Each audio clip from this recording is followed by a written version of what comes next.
Raph. Welcome to the show. Hello, Diva. So tell me, just start off, tell us about homeschooling. Like, tell us from the I don't know where is best for you to start, but wherever you feel is best.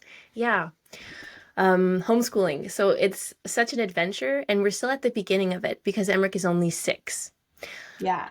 But tell Um, me, so like, why did you decide? What did you learn? Take us back a little bit. yeah. My experience with him is that when his baby sister was born, he was registered for pre-K, which is like where all 4-year-olds go here.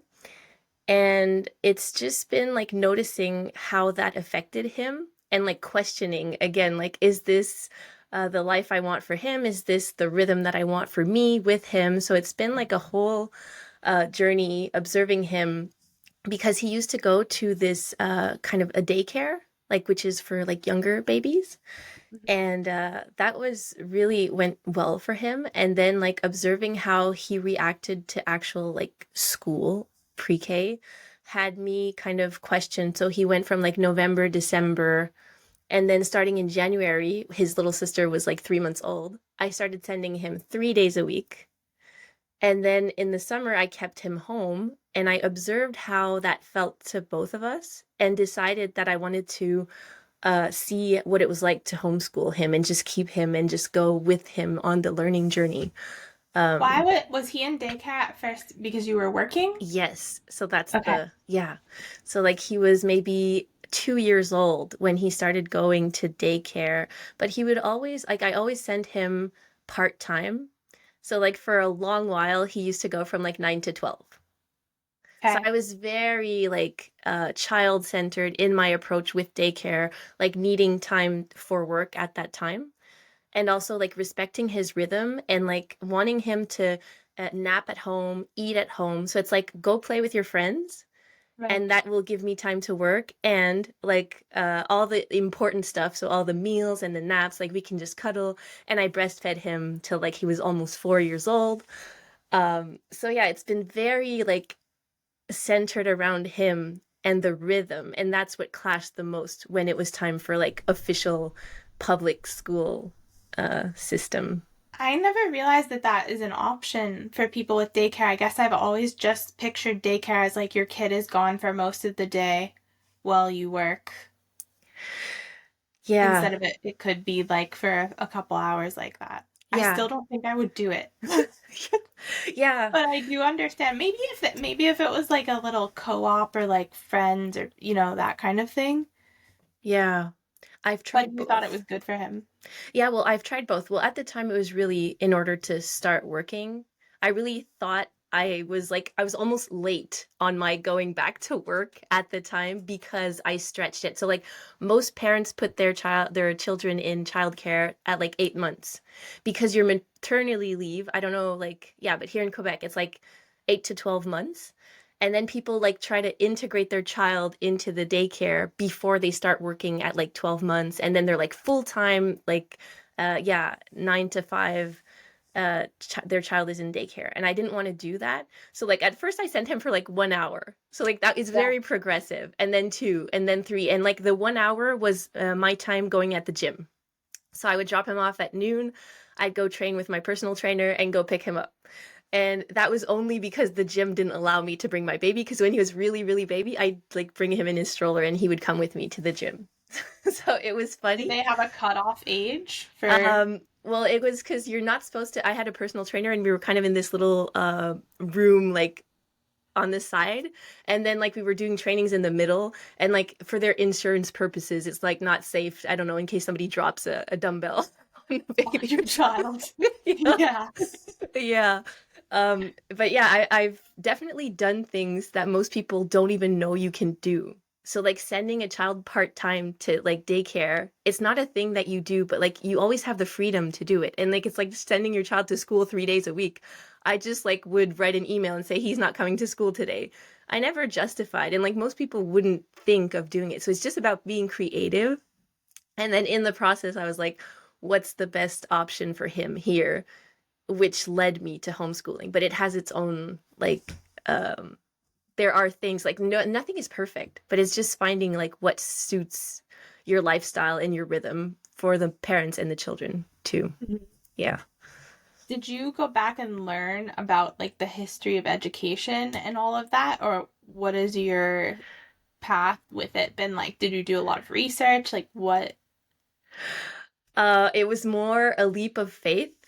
It's Okay. like, and kind of, there was a bit of like life circumstances because I went to school in English here in Quebec, and like public education is in French. And they're building this English school close to our place, and it wasn't ready yet. So Emmerich would have had to go on a bus ride for like 1 hour in the morning and 1 hour at night to go to that English school. And so, and then my other option was the French public school, which he had tried when he was 4 years old because we had just moved here. And so, like, just not wanting him to go like 2 hour bus rides every day had influenced me in the decision of keeping him home. And then after a year of doing it, I was like, wow. But like, the process was really in observing him in school. So, like, it was details, like, I was asking him what he was doing, and they were learning to color inside the lines. Okay. And it's like really little subtle things. And I was like, okay, what do you like about it? Like, what do they tell you? And they're 4-year-old kids, and how they were evaluated on their coloring inside of the lines was that it had to be realistic colors. There had to be no like trespassing the lines, and it had to be like no little white marks inside your like pencil scratches. And then he was telling me that like that was a 3-star drawing, and I can't even make a 3-star drawing, and I'm 32 and 4, and they're crying. Like he's like, this little girl was crying, and I was like, how do you think that made her feel? And we were talking, and then I was like researching like the difference between drawing on a white piece of paper and like drawing inside the line, and how that teaches you to like be obedient and all sorts of things. And I was like, this is not what I want to teach my son.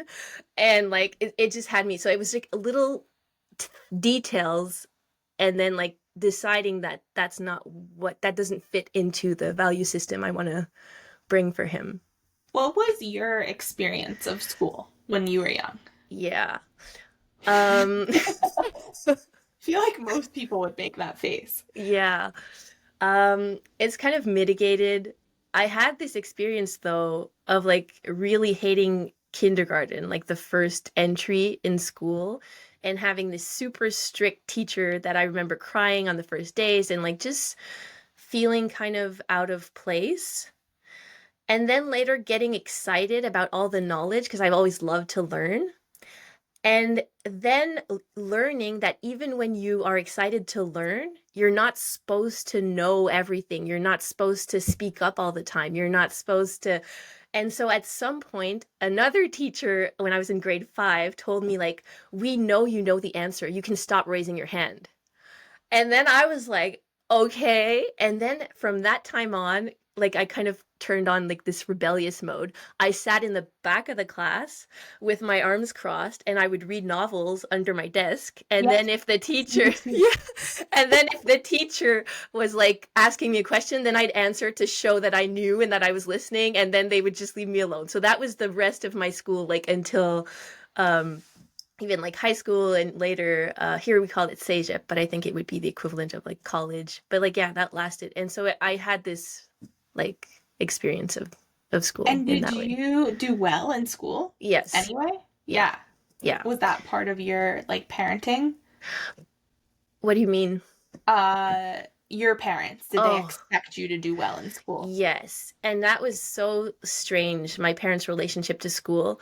So, my dad, the man who raised me, he's not my biological father, but yeah, he is like a medical doctor, and like his brothers are all like pharmacists, dentists, and his parents are doctors. So they're all like really into like education, and it matters for them. And my mom, a little bit less. And like my mom, her relationship to things was more like if things are going well, they don't require my attention.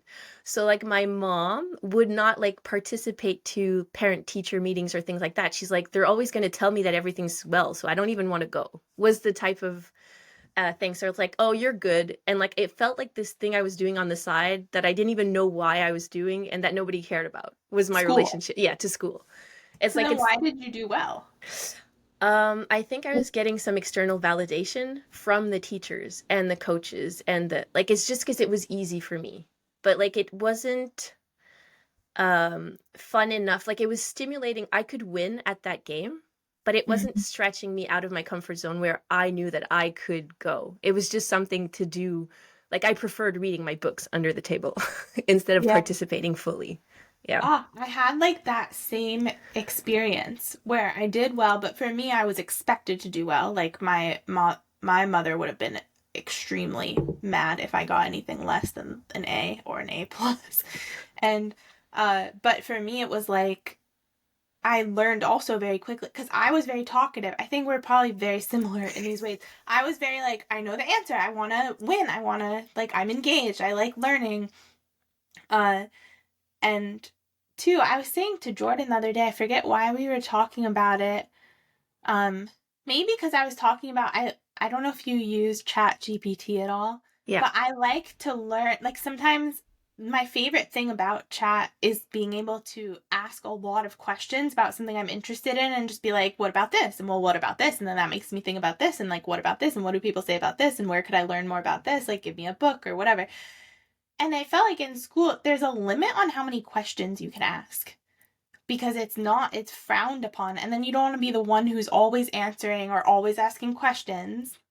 And so even when I went to college, it was like, it was a little more um, acceptable in college.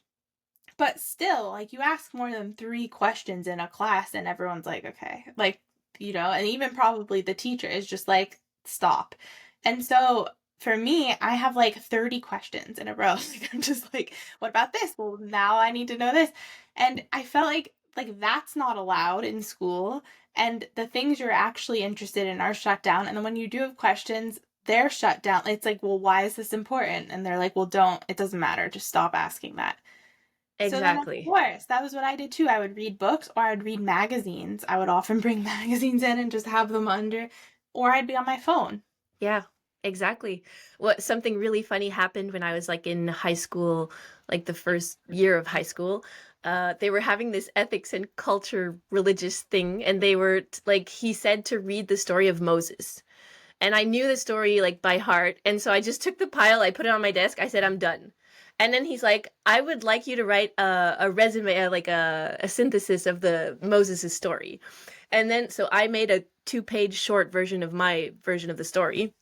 And he's like, okay. And then the following years, he used my story instead of his to pass out to the other students. And that teacher, that same teacher, later called me when it was time to sell his house.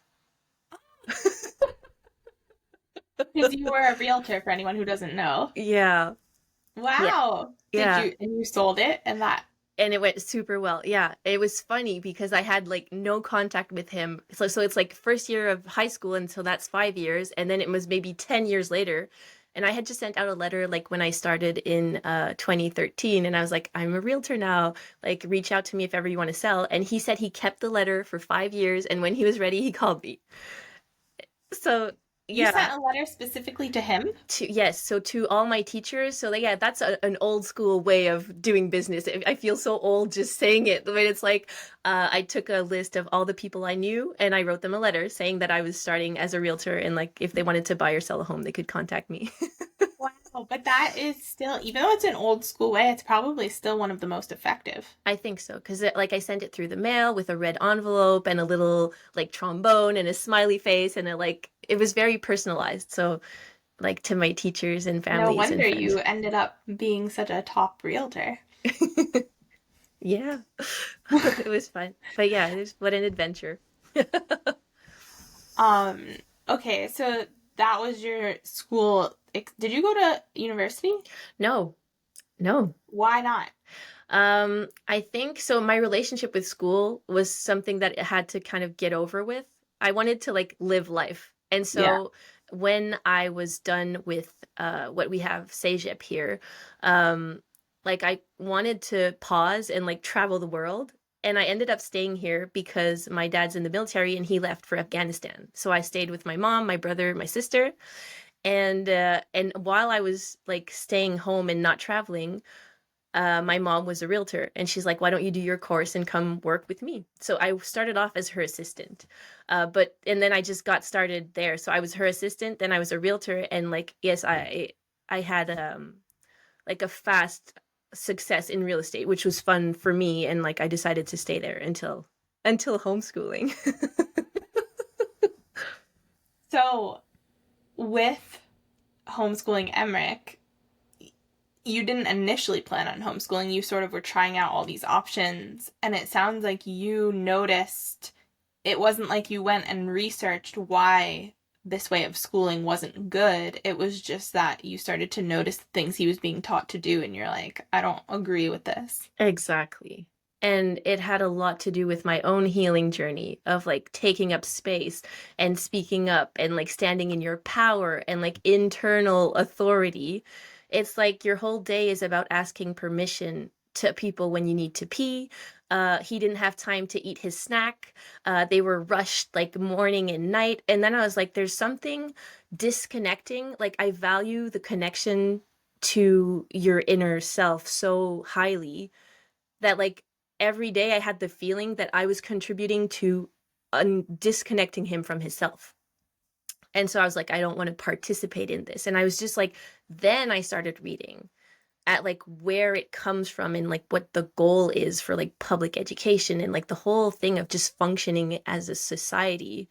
But that's not in service to like individual power or like, yeah, just success or happiness or, yeah, like just living up to your full potential. Like, that's not the goal of public education.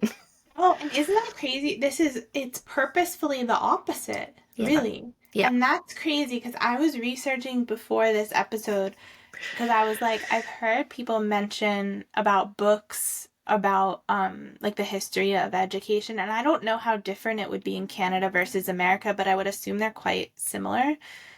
Um, but how schooling used to be so much more like homeschooling or apprenticeship all the way up until the 1800s. And then it started to change. And then as America became industrialized, then they began to purposefully, they modeled it after Prussia, where they wanted them to be obedient Yes. factory workers. And so then it was like all these little details of like the desks are in a row because of that's how you'd be set up like factory lines. And so you're in line, you learn how to be in line, you learn how to go by the bell, you learn like all of these things. And I wanted to read these things to you. I'm sure you know them, but for everybody, it was saying the key argument, like the real purposes of school are not actually to read and learn and write. They're learning obedience to authority, dependence on experts, emotional and intellectual conformity,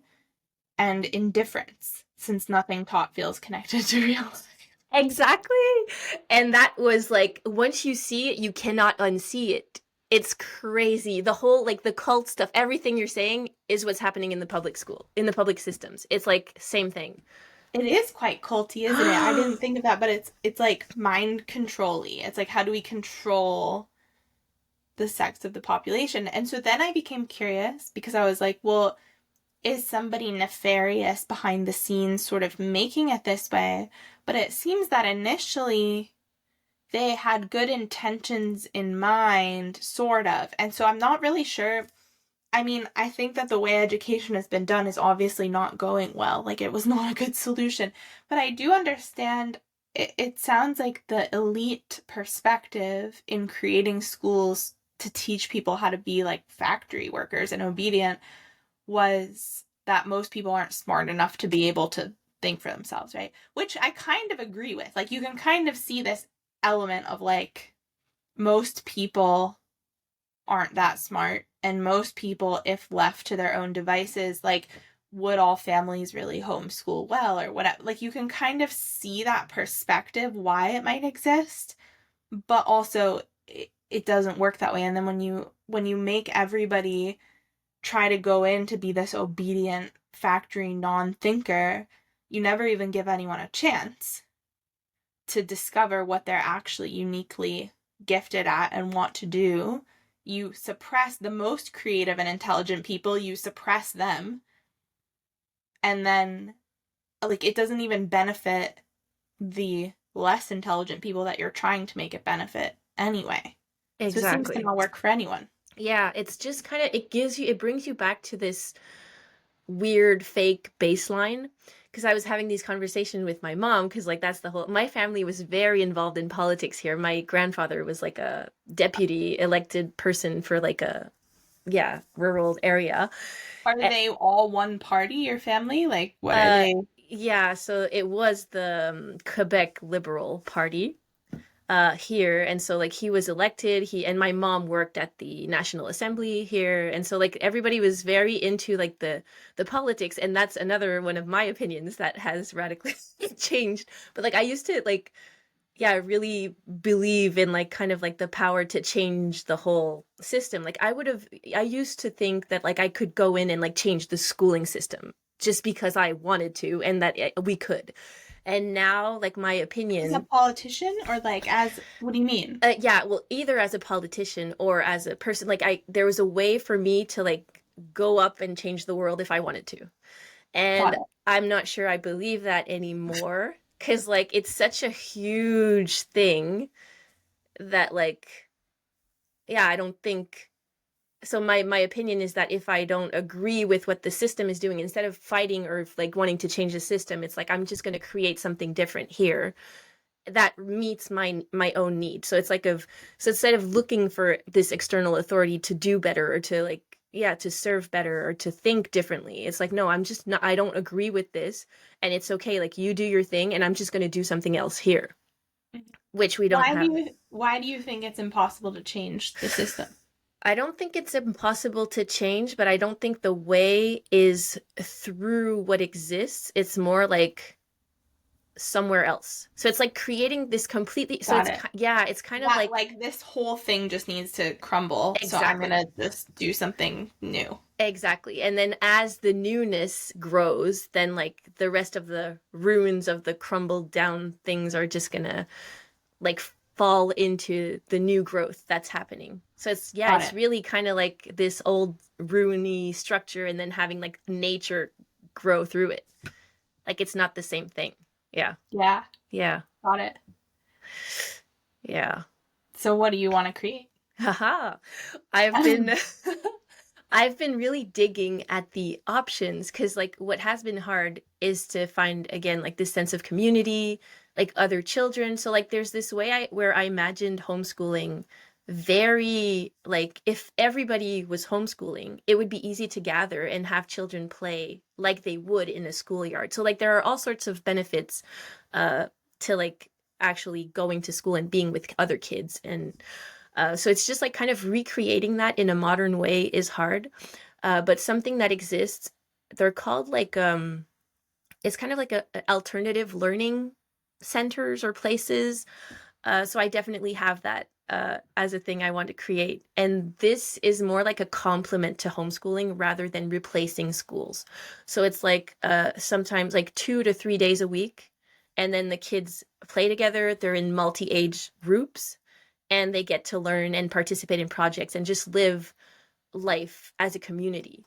So like it's really complex to try to find a balance between like the personal power and like the personal potential and also like learning to navigate like conflict and like you can't problem solve anything when you're alone. It's kind of like, so it's like you need to be exposed to all sorts of people, all sorts of situations, and like know how to be in life as yourself when when you're in the bigger pool with all the other fish. So it's, yeah, it's hard to.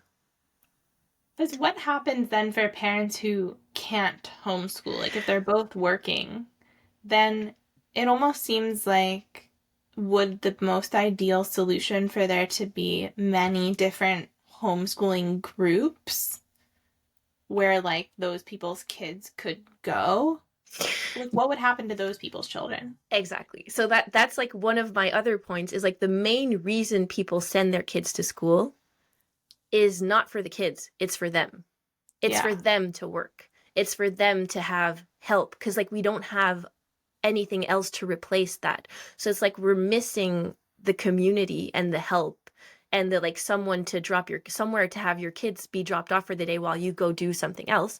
And it seems like the only option is school, because apart from that you have to pay to like get childcare in your house. So it's like it's free, it's available, and I need to work. So like why wouldn't I? And then again, it's just like questioning like and knowing why you're really doing it and like what's like for whose benefit and like what are you really contributing to. And that was like my questioning. But yes, I believe that you always have a choice and you can get creative in the ways that you would want to homeschool. So what I realized lately is that like I can homeschool, but it wouldn't have to be me. So I'm starting to see the structure of the home more like a business. And it took me 6 years to kind of like figure it out and say like I can actually have help, but like really structure it as a business. And like it would be so fun and simple and easy to just have a friend's children come over for the day every day of the week. Like if she or he or she has to go to work, like I could have one or two kids more, but then it falls into like, oh, is this illegal schooling? Like it falls into the system and then you're kind of like regulated in order to not trespass whichever lines. So it becomes hard to even organize a parallel system to like help each other out and allow everybody to be happy and to have exactly what they need. How many more kids do you have before it becomes like legalized or whatever? There, well, essentially, yeah. So, like, what's the difference between just having my neighbor over and like having, I think it's the concept of having an organized thing where Well, I people, mean, like, can you add one kid or two kids or three? Like, at what amount of extra kids do they go, now this is an official, like, daycare or school? yeah, I think it depends what you're doing. Cause like you can have a Oh, birthday party and invite like right. 20 people over and nobody's going to tell you you're doing. So it's like, I think it's the concept of like having the same kids over and over, like day in and day out, and like having this kind of responsibility for their safety or their education. So like that's the yeah, what I observe even in homeschooling communities is that we're so not used to having the authority over ourselves and the sovereignty over ourselves that like it's like we're looking for someplace else to take charge versus like really organically like say I'm responsible for my child and his education and like the rest like I want to fill out like the other things but like still keep the responsibility versus like I need to just put him somewhere where they're going to take care of him for me is kind of Yeah. the thing that I observe. What do you think you would do with Emmerich if you were having to work? Or would you still find a way to not be working? Like, how would that go? I would work. I would really organize my schedule around the schooling. So I would probably, and that's because I've never worked for anyone else. So I'm not like I don't know that. But like even if I wanted to go sell homes, I would find a way for to have someone care for my children like for a block of 1 or 2 or 3 hours to allow me to go list this home, Mhm. and then I would come back and I would be able to like manage a business like when they're asleep, early in the morning, late at night, in the afternoon. And then as they get older, it's a lot easier to say like cuz you don't have to entertain your kids like 24/7. So it's like easier to say like while you're drawing here, I just need to make a phone call. And that's not really my way of operating since they were born because I love to be fully present with them and I separate the moments, but like I can really see how it would be possible to do that if I had to really work even full time. I think it's possible to do it with your kids. It's just that as you said in another episode, like we lost the habit or the it's like not normalized anymore to just have your kids with you everywhere and Yeah. anywhere. But I bring my kids everywhere. Like we go to the car dealership or the garage or the like, we just do everything together. But like, it's true that I forget that that's not normal. And I kind of don't see like people, if even if they're giving me weird looks or anything, like to me, it's just normal. It's like they're children.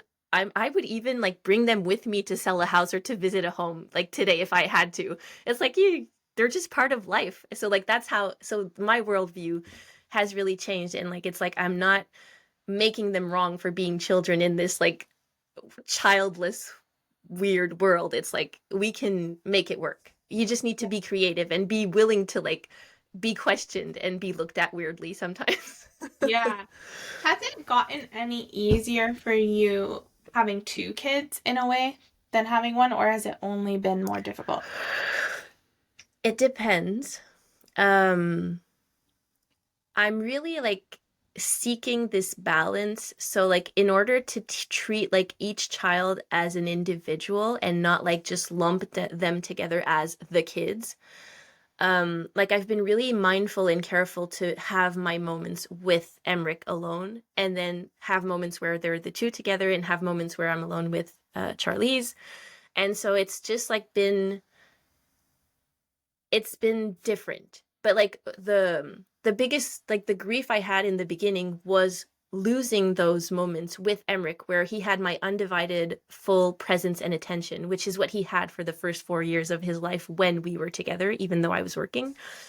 Um so that was a process, just like accepting that like the new moments now are like we're reading a book and your sister is like ripping out the pages and like rolling on you and like biting your Yeah. toes or something. It's like so it's just evolved. But it does like now as they get older it definitely gets easier for them to play together. So like for the first time last week, so now they're 2 and 6, like I let them just go play outside on the lawn and like I was watching them through the window.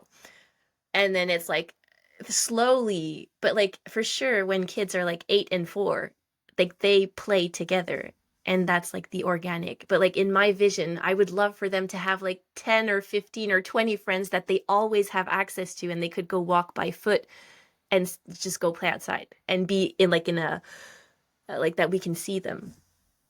Do you want to have more kids? Do you know? For now, I don't think that's not in the project. So like we feel, yeah, it's so funny because like some people feel really complete or like they really want another one, another child, and like I feel Alex and I are both like we're okay with our family as it is, and we're not like we're still open to possibilities in the future. But for now, it's like we're four and we feel like it we feel complete. I was reading a post by a woman the other day, which made a lot of sense to me, but I had never really thought about it. Where she said she had 5 kids, and she said I have way more time to myself and like have a way easier time than my friends with 1 kid. For sure. And I was like, oh, that's an interesting way to look at it. Because she was like, yeah, a lot of my friends will be like, oh, how do you do it? Like, I don't know how you do it. Like, I'm struggling with just one or even two. And she's like, it's easier for me. They all play together. And, like, sure, sometimes everyone's yelling mom at once, but, like, most of the time they're entertaining each other and, like, helping each other. And I don't have to be that present. Yeah, it's true. I was reading this too. It said like we parent way more today than mothers did before, just because of the one-to-one and like this losing the trust in the larger community. It was something about losing trust in your neighbor or something. And it's funny because our neighbors are really cool and they have a daughter which is Emmerich's age and a son a little bit younger than Charlie's. So like the kids are always like going from house to house, That's which is cool. yeah, it's really really cool. I But feel yeah, like that's more rare nowadays, it's right? very rare. Yeah, but like we have them like they keep our kids for supper sometimes. So they're just walking from one house to the other, and it's really fun because then it gives this feeling of like 4 adults to 4 kids, Yeah. and it feels like if yeah, I think it's the biggest piece that's missing is having like other adults like and other children in order to like for them to organically take care of each other. So it's like just this like removing the need to be an entertainer kind of. Yeah. So playing together. But it's hard when they need. Yeah, so like that's the part that's hard. When both children need something at the same time and there's only one adult, like that's where you feel like you're missing someone to be there to help you meet that need. But in order to just like play and live life, for sure, like the more the merrier. Like they just make up all these games together and yeah. How old is Charlize now? 2. 2. Yeah. Can you already sense a difference in their not just their personalities. I'm sure you can sense a difference in their personalities, but like what they might be drawn to, like their interests in ways. For sure. For What do you sure. notice? Um, I notice even when they're babies, like their personality and their temperament, like I could see when she was like only a few months old. So Emmerich has more my personality and temperament. He's very like calm and grounded, and we would like read books when he was 6 months for like hours. And Charlize just wants to bite the book, throw the book, roll around. Like she is just like, and but then it's like just allowing her to be herself.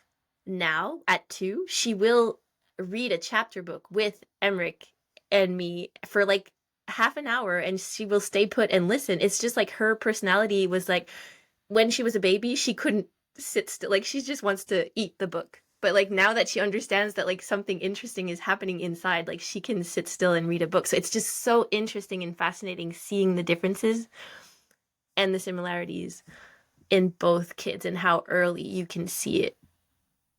Yeah. Do you have other parents around you who are also homeschooling? Now I do. So it's How been did you find them? I found them through really like looking and broadcasting at the same time, this kind of like desire to connect and like and I Sending letters to everyone you knew saying, I'm doing this now. I'm homeschooling now if you want to.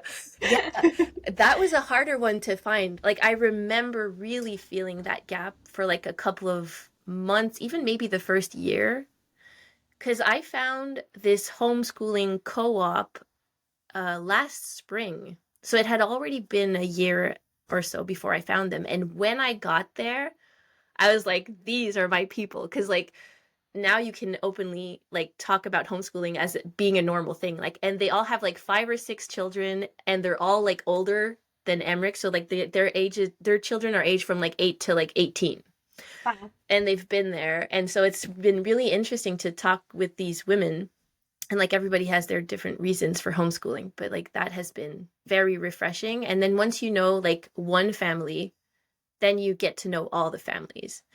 And I think what was harder for me in the beginning is I was looking very locally. But if you open up your horizons to maybe driving 1 hour away from home, then there are like a lot of families. So a lot of the gatherings I go to, there are like 30 children. So like 10 parents and 30 children, maybe. Yeah. Wow. How often would you do something like that? Um, there we're currently attending like 2 different no, a lot. I have a lot of gatherings now. So like they're weekly or bi-weekly. And You drive now an hour? yeah, half an hour or an Okay. hour. One is like 5 minutes away, and one is like, yeah, 30, 40 minutes away. So it's like we have like these nature days on Tuesdays, so bi-weekly. And it's like a full day in the forest from 9:30 to 3:30, no cell phones, and like we just be in nature. And so like it was really like the most beautiful experience the first time I went there, and like playing games with the kids. So like that's just a nature day, and they learn things but in the forest. Mhm. There's more like school activities where you could do like a craft or something. So like that's like in the afternoon, weekly or bi-weekly. You can go whenever you want, and it's still like 30 kids and like multi-age, which is really fun. And then like they get to play together. And the other one is the co-op, where it's like the parents are giving kind of like a workshop. So according to like your strengths, my brother is now living with us and helping us with the kids, and he is a jujitsu uh like fighter, like he does jujitsu. Cool. Yeah, and so he comes with me to the co-op and he teaches jujitsu to the kids, Oh my gosh. and they were so happy. And I was like, this is like just I feel really happy of what's possible to create and all the possibilities. So it's like that's how I always imagined it, is like you just take someone who's really happy and passionate about something, and you want that person to transmit that to your kid. It's like, wow. Yeah. So it's like just finding what your kid's passionate about and then offering it to him in a creative way where you couldn't imagine, like you couldn't have done it yourself, but it's like when you're tuned in to what he wants, and then you're like, okay, I need to find something to meet that need for you. And it's like, so yeah, a lot of my creative energy has gone towards like finding creative ways to meet when I can perceive a need that is named or not named, Just depending on. like something Emmerich might be interested in doing or exploring more, something like that. Exactly. So like he's shown interest for like carpentry. Huh. I've never done that. Alex has never done that. So it's like, okay, we're gonna find someone who can teach you how to build things. And then one of my cousins picked him up, and they built like this little birdhouse together. And so like I just feel how people really provide and contribute more because they are aware that it's homeschooling. So it's like we're allowed to like teach this kid things. And so they're always like questioning him and then wanting to contribute. And it's really beautiful to see how people, like how much people are invested into his learning journey. Wow. Have you had people be judgmental? For sure. Like who? Or well, maybe not. You don't say maybe not. Tell me, tell everybody who in your life has been judgmental. No, but like, why are they judgmental? Yeah. So the first thing people say is like, oh, you stay home all day and you don't see anybody. And like, what about his social skills? Yeah.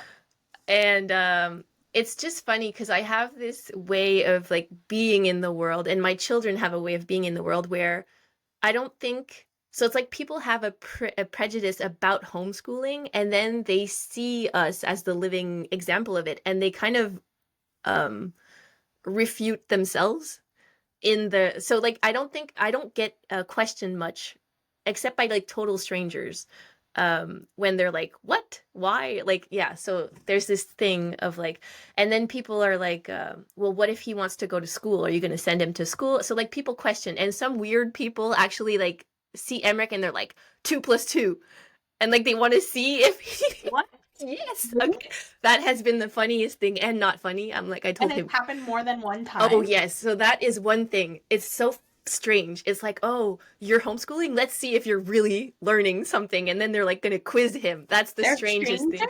Yes, strangers, like at the car wash, at the dentist's. What?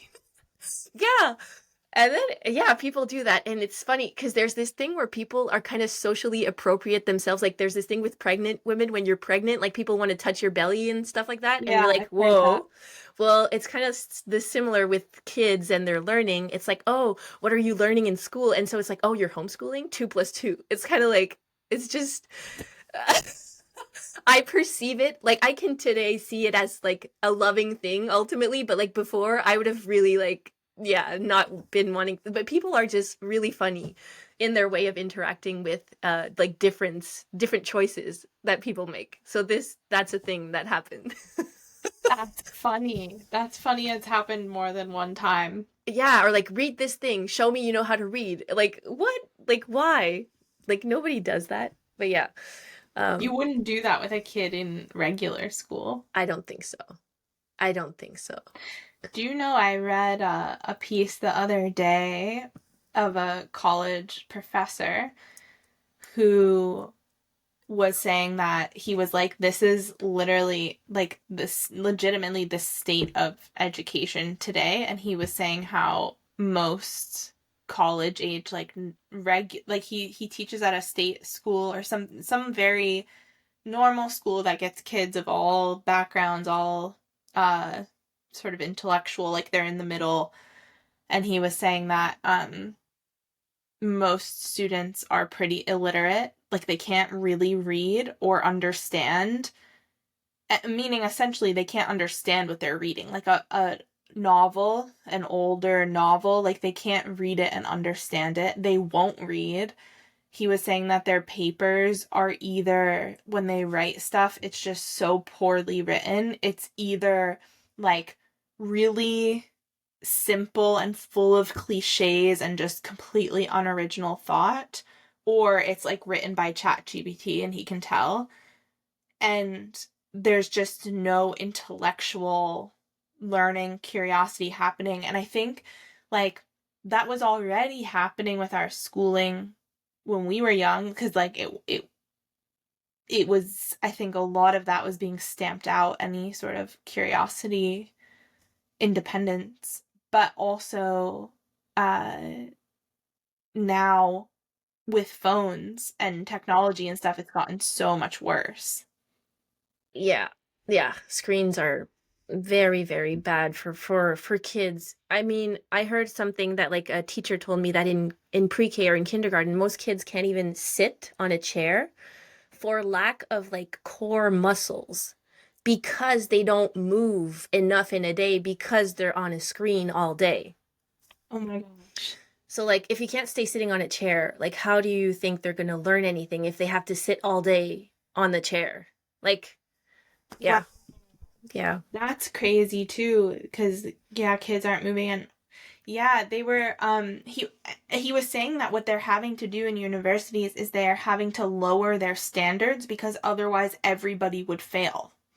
And so he's like, it's not an option as a professor to fail everybody because you'll either get fired, like the school will lose funding. So they have to start lowering the standards. And I'm like, this is so bad for us as a society. Yeah, it's really bad. And I have a lot of teachers who are friends. My younger sister is just graduated in wanting to teach elementary school. And like one of my friends told me that like I think it's illegal. Like you can't even I don't know how you call it, but like you can't even do the same grade twice here anymore in Quebec. Yeah, Yeah. you can't repeat. So everybody has to move to the next grade. But like teachers farther along the path realize that like this child never really learned, let's say, the basic mathematic thing that you need in order to be. So like if you can't like set a point where you know that you have like mastered a thing and then you can learn like the next thing, like you can't move forward. But it's like the illusion of moving forward without really having anything, like no foundation. And it's so sad. And she's like, there's nothing we can do. So like what she was explaining to me is that in her classroom, so like that's grade 3, it's like out of 18 students, 12 have like what you call an intervention plan, which is like a special needs, special something. Like they require something special in order to be able to function in a class. 12 students out of 18. And she's like, I'm alone. And she's like, I love to teach, but I can't teach. So all day what she does is like tell people, like she's like, I don't want to like regulate their emotions, like I want to teach. I love seeing the sparkle in their eyes when they learn, but she's like, every day I go to work and I can't teach because all I'm doing is like managing the classroom instead of actually teaching, and it's just like really sad.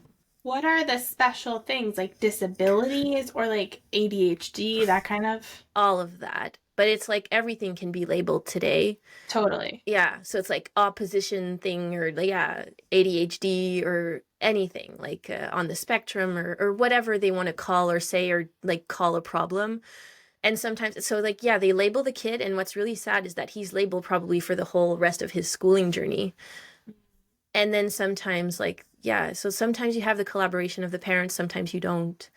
And like, she just feels completely sad because she's like, I love to teach and I can't do what I love because of the context. So like that has been a lot of a part of the process, like speaking to actual teachers and how they feel sad of like being inside that whole big system thing. So it's like I don't want to make it wrong. I don't want to make them wrong. It's like they're really doing their best and it's like they don't have the tools. So it's like, yeah, How could you be a teacher nowadays? I can't even imagine it. Like I would not be blaming the teachers whatsoever. no, It's like I can't even imagine having to be a teacher yeah, currently and like how you would uh even feel like you were being productive. exactly. It's really sad.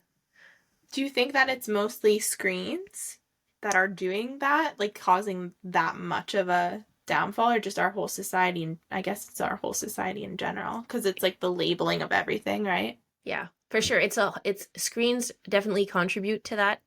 And it's the whole system as a whole because like as like most yeah most people who send their kids to school, like that's what my teacher friend was saying is like some parents want to have nothing to do with their children, sadly. So it's Yeah. like we're really like there's the range of like homeschooling and then there's like I want to send you as far away from me as I can most of the time, and so it's like really hard to know what's better for a particular child because I was reading this book that said like depending on where you're coming from and your family situation, like some kids are better in school. They're better served in school than they would be at home because they feel safer at school than they feel at home. So like there's no answer that's like for everyone. And so like for those children, it's like they would need summer school in order to be happy and thriving, because like they lose their momentum during the summer when they don't go to school and don't have the opportunity to feel safe and to have someone care about them and stimulate them. So like it's a whole thing, but it's really like this lack of community and definitely screens, but also like the role of parents, where it's like you park your kid somewhere instead of like actually taking the responsibility of guiding this little creature in the world. Um, yeah, so like not everybody relates to it the same way, but like there's a lot of pressure put on teachers or schools in order to have this kind of magic fix to compensate for the lack of um maybe I don't know, like I don't know what's happening with how parents relate to their children, but there's this way of like you can bring a child to the world and then send them like to childcare and then to school and then just like put the responsibility of the child to the other person, and then all the while like hating the system and saying like schools are doing things wrong, and it's like you're not fixing my child for me, and like he's not behaving properly, and like it's because you don't know what you're doing. So it's like a whole thing, instead of like upward spiraling and working as a team, like there's a lot of, yeah, like there's this childless society, and then it's like, where do we put these children? Well, let's just dump them and throw them around, and like they don't really have a voice to say what's happening or Yeah. to describe their experience, so they can't speak up and say like this doesn't work for me. They're just like, yeah, I've noticed that it seems like a lot of parents don't want to be parents. And like the entirety of what that word means. Like it seems like they'll have kids, but then they want to, like you said, put them elsewhere, or they want to make sure that they can still maintain their pre-parent life. Like I want to still be able to go out and drink and have a good time, and I want to go do all this stuff, and I want to stay the same person and couple that we were before we had children. And I think that that comes from our loss of family values in the society. Do you think? for sure. For sure. It's like, yeah, it's the value system. It's what we value. Ultimately, it's like if we value productivity, well, to be like homeschooling and breastfeeding, like it's not productive. It's not anything uh societally valued. So like it's easy to fall for it and to think that like that's what you believe about yourself. So then like the child becomes the cause of you being not productive. And so you feel bad about where you're at, or and thinking that's not where you should be, and so like ultimately you make them pay the price of how you feel or how society makes you feel that you should be doing or Well, and not part doing. of that almost seems to even trace back to the schooling, because you learn, that's what I was reading earlier, was like you learn, right, to, they was saying you get grades, you get these gold stars, like you learn to work for this external approval rather than being intrinsically motivated. And so you're discouraged from being creative and independent and doing things on your own. And you're taught that your value is in what you get done and how well you listen. And so as an adult, you're kind of still doing that unless you've unlearned it or managed to avoid it somehow. Yeah. Right? So you continue that, and then you have kids and you sort of still do that unless you wake up. Yeah, that's exactly it. And like most people, most parents like don't homeschool because they believe that they can't. They Why? believe that they don't have the ability to teach their kids things. Maybe because they had a difficult experience in school. So like if you're in school and you're told that like you're bad at school or that you're not successful, then you're like, how am I supposed to have the skills to teach my child? But it's like there's a world between those things, and like there are different homeschooling philosophies. I don't know if you've heard about unschooling. Yes, I have. Because Okay. I had a client, yeah, I know someone who is unschooled. Okay. So like unschooling is really interesting because it's like unschooling is essentially what most parents do from like ages 0 to 5 naturally, which is just like answering your child's questions. And like they are Mhm. naturally curious. And if you do that, like I think you can easily, after speaking with different moms, like you could easily do that from 0 to 12 and like have a 12-year-old who knows everything they need to know about the world because you have just answered their bids for curiosity and like learning. And it's really interesting. So like just unschooling, but most people can't imagine that that is enough because like they make the whole system look heavy and complicated. So there's this thing of like respecting the authority where it's made to look more complicated than it actually is so that you think that you can't do, yes, trust the experts, that you can't do it yourself. Yeah. So yeah, it's a, Well, and I think it's important, like you were saying, it's important, like, you don't have to be the expert in every single subject to be able to be the one to find people who are to teach your kids, right? yeah, yeah. I was thinking when you were saying earlier about was it your sister who has, yeah, 12, the 12 out of 18 kids who are have this plan. Do you know who Phil Hanley is? No. He's a comedian. He's my favorite comedian. The sun is coming in on my face, and I'm not prepared because it's never sunny this anymore. So I don't have a way to block it to turn this way. Um. Well, oh, so Phil Hanley is my favorite comedian, and he is Canadian actually. And so Jordan and I were talking about him in the humor episode we did, but he is dyslexic, and so a lot of uh, his comedy focuses on being dyslexic and his history. But he wrote a book recently, like a memoir kind of book, and it was about how basically becoming a comedian saved his mental health and just him in general because through school he was taught that he was so dumb. He was treated just poorly. His teachers were really mean to him because especially back at the time, I think he is maybe almost 50. So back at that time, uh they didn't even like recognize dyslexia really as a thing. So a lot of his teachers were just mean to him because he couldn't read. And then he was put on the short bus, and like he describes, I think he was maybe 9 years old. There was some age where they finally realized he was dyslexic. And so then he had all these friends, and they pulled him out of the normal classes with his friends, and they put him in like these other classes with all of the mentally challenged people. And he just learned he was dumb and couldn't do anything, and had a really hard time. He ended up modeling as a, like in his 20s, through a friend, but then eventually he got into comedy. But he just felt like he was stupid and couldn't do it. And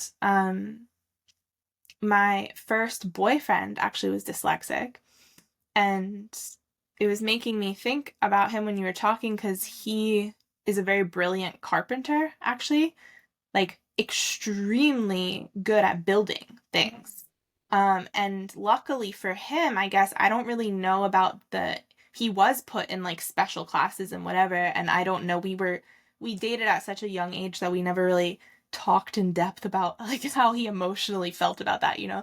But um he his parents really, like his dad, I think taught him how to do a lot of that stuff, and he was naturally curious. And so when he graduated school, he just like immediately started his own carpentry business. And from what I know, he's done super well. And it's probably one of the most lucrative things you could be doing right now because it's like trades like that, like even plumbing, carpentry, all these things with your hands are very stable and do well. Yeah, I'm getting chills.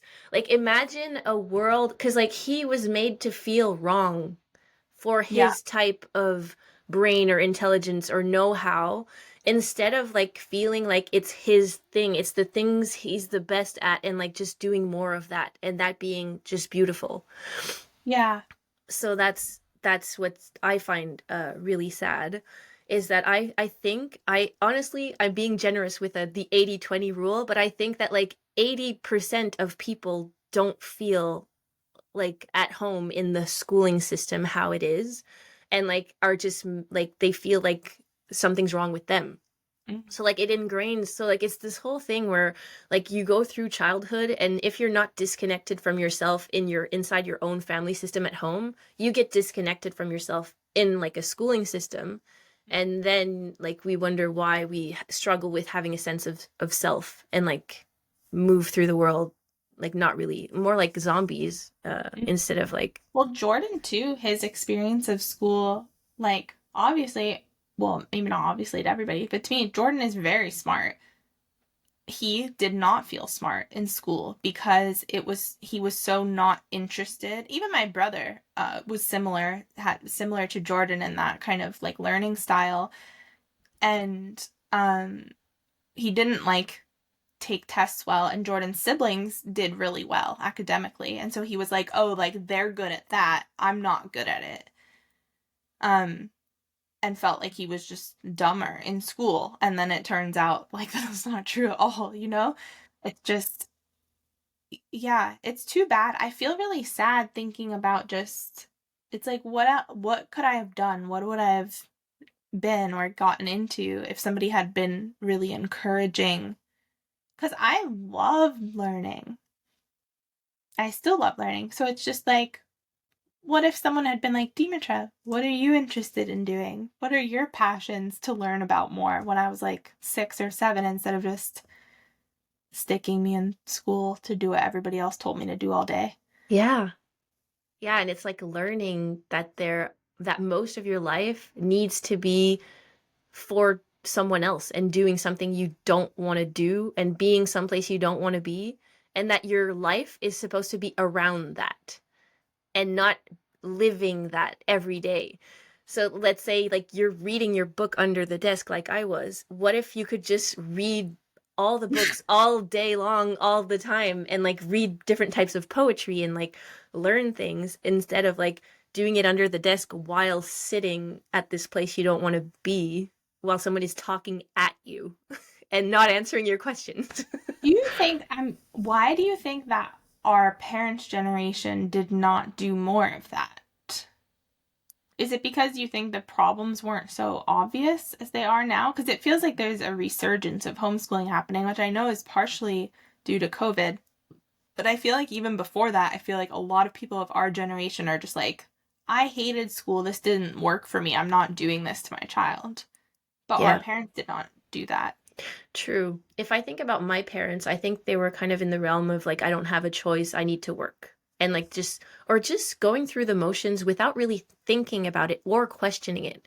Like most people don't question anything. Like kind of in the 50s when mothers were told that breastfeeding was bad for their child and that you were better off giving them formula. It's like, oh, the authority says this, we're just going to go along with it. So like I think most parents don't even think that it's an option, and that's what I forget to speak up about it, and it's my new mission now to just like speak up about it, because most people don't even know you can do that. So like there was this guy door knocking here, and he wanted to sell like internet services, and then I was just telling him we were homeschooling. He's like, what's that? Like, what? How does it work? What do you do? Like, is this? What? Really? Yeah, yeah. So like people don't know. I forget that people don't know. Like people don't even know it exists, don't even know it's an option. Here, kindergarten is not mandatory. So like education or learning is mandatory. Going to school is not.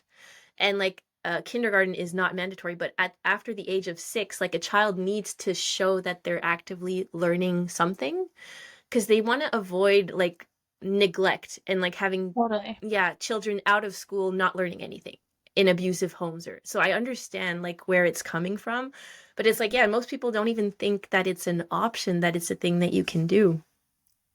Yeah.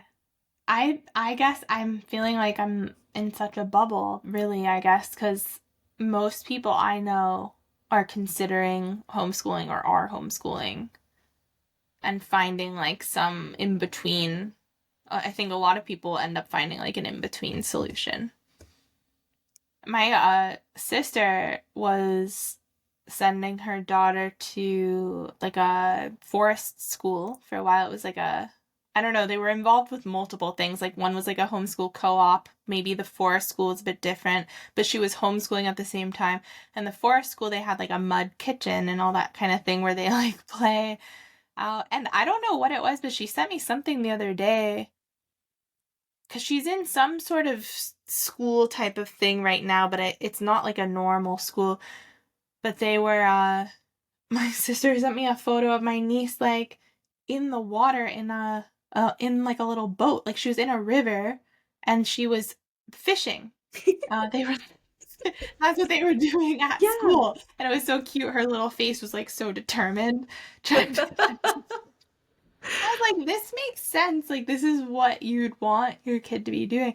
This is why a big part, and I know you don't need to do this. And actually, where we live now is very, I would say, maybe not most, but like half. A lot of people are doing some sort of homeschooling, forest schooling, like that kind of thing.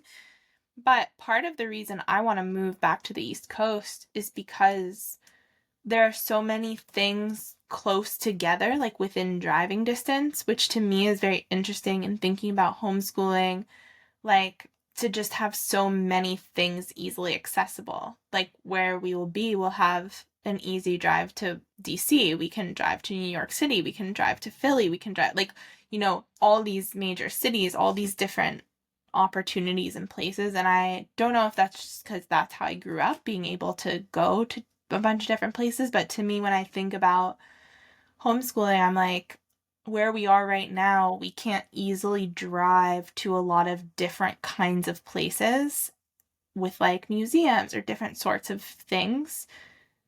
And I'm like, the thought of just seeing what our kids are interested in doing and then being like, let's go explore more of that at like this museum or this thing, or let's take a trip to this place. Like, that's the kind of thing I would love to be able to do. Yeah, and that's beautiful that you thought of it now, because like I hadn't really thought of that. And when we were living at the lake house, it was really fun, and it was only like Emmerich and I and the forest and the lake, but there was nothing, like no one else, like not a kid in sight, not like nobody. Yeah. And then I was like, oh, like this is a thing, like it's missing versus like living here because I resisted moving into this suburb place. Where are um, you now? Are you right outside of Quebec? Are you? yeah, so we're like there's like the North Shore and the South Shore, so we're on the South Shore of Quebec, but like we're and in the particular place that we are, it's kind of like the downtown of the South Shore of like yeah, on the other side. So like in my street, I have like the arena, the pool, the gymnastics, the library, like it's walking distance from where we're situated, the baseball fields. So like everything is yeah, we're really in the middle of like the where everything's happening. Do you like it more?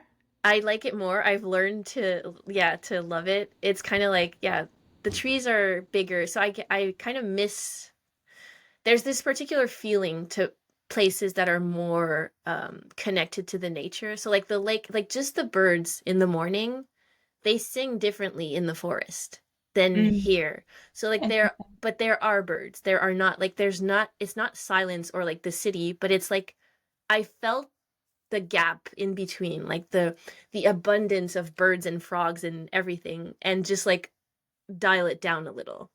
But Yeah. like the first weeks, I remember like feeling really, really sad about that. Um, and then I was like, okay, I have a garden. Like there is this forest. Like I can have access to a forest, but like part of me is like, is not a real forest because there's a highway like right beside. So yeah, there's this feeling of like, yeah, it's different. But like for active life, especially homeschooling, in order to kind of recreate that access to kids, other kids, like you need to be close if you want to invite friends over, or like the neighbors. Like I wouldn't have had that if we weren't here.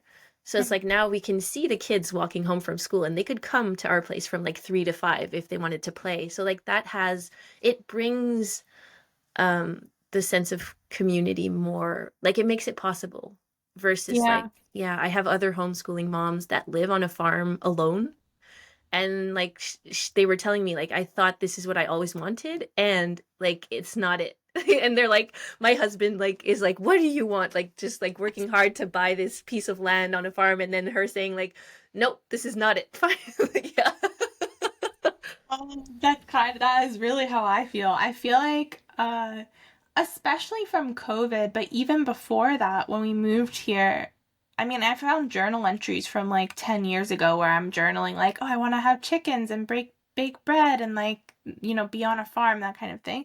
So I wanted it, but, and I still think, maybe I'd like to have chickens or something, who knows? But for now, when I think about the next like 5, 10 years, even of our lives, I'm just like, wait, this is not what I want at all. And now I've surprised myself by even considering, like when we were looking at homes back in like 2020, 2021, uh, any like normal home, any home in a neighborhood, I was immediately like, no, not interested. And now I'm like, maybe it would be nice to live in a neighborhood. Yeah. Can't even believe it because I'm like, no, I think my priority a few years ago was like, I want to be able to lay naked in my yard and just like have privacy. And I still would like to have some privacy, but and like some bit of space. I don't like when houses are all on top of each other, but I'm also like, it'd be nice to like go for a walk on the sidewalk around the block and like yeah, Yeah. it's weird. It'll be interesting. We're not gonna buy soon. We're again because we're gonna rent for a bit, I think, and just sort of make a slow decision Yeah. next time we buy a house on what we're really looking for. But yeah, it is.